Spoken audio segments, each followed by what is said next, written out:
Hello, I'm Mark Dietrich, a Senior Advisor with the EGI Foundation, a partner in the European Commission-funded Horizon Cloud project.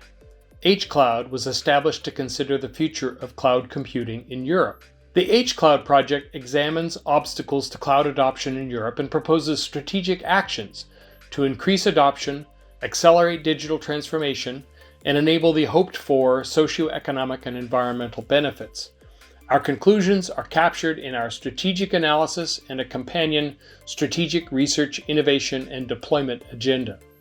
We welcome your feedback on both documents, one-on-one or through online consultations that will happen in February 2022.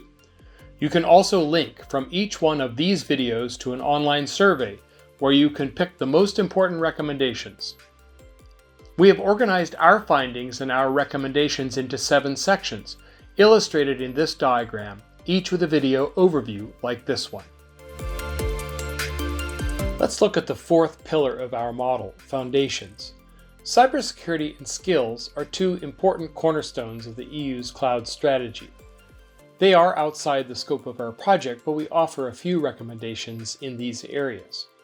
In our next video, we will also look at the foundational research on cloud computing that is needed to support the EU's objectives. We focus in this video here on achieving carbon-neutral digital transformation. This idea usually starts by focusing on the data center. The most commonly used metric, power utilization effectiveness, or PUE, primarily addresses the energy used to cool the hardware. The increasing power density of compute equipment is driving the need for more effective cooling strategies. And there are a couple of other important factors: opportunities to reuse waste heat and water usage effectiveness. However, an energy-efficient data center is only one part of the problem. We must consider software efficiency, hardware efficiency, renewable power, and the environmental impact of emerging 5G networks. First, energy efficiency is not the same as environmental sustainability. PUE ignores carbon dioxide and other greenhouse gases.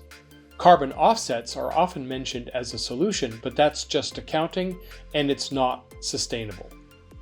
Linking data centers to renewable power sources would be ideal, but it requires new approaches, including the ability to distribute cloud workloads where renewable power is available. The energy required by networking has been ignored in the past, but the edge runs on 5G wireless, which requires radios, not where the renewable power is, but where the antennas and the base stations are. In 5G, many more base stations and many more antennas and radios will be needed to support high coverage, high bandwidth applications like video.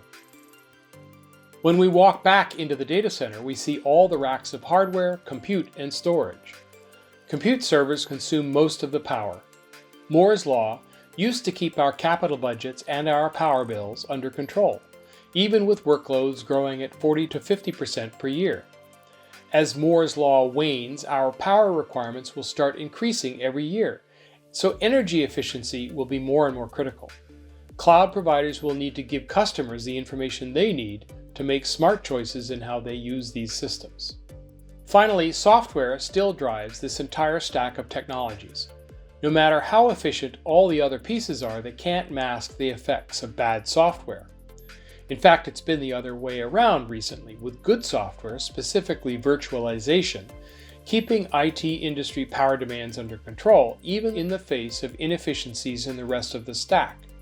However, we have played that card, and we might even be going backward as we move workloads out towards the edge. We'll need to optimize the way we deploy everything in the stack, and that ends up being another kind of software that we desperately need. As we think about this full stack, as it is deployed at different points in the IT ecosystem, we can see how the parts interact, as well as the constraints placed on the system at different points. Achieving a carbon-neutral digital transformation will require coordinated effort across this entire technology stack and across a range of deployment approaches. To strengthen the foundations of the EU's cloud computing strategy, the H-Cloud project has developed a range of recommendations for the research community, for policymakers, for the organizations themselves, and for the cloud sector. You can add your voice to this discussion by voting for those recommendations in this area that are the most significant for you and your organization. Hopefully this overview and summary will give you a new perspective on the challenges facing cloud computing in Europe and the critical role it can play in Europe's digital future. We encourage you to take a more detailed look at our draft report, and we look forward to your feedback and comments.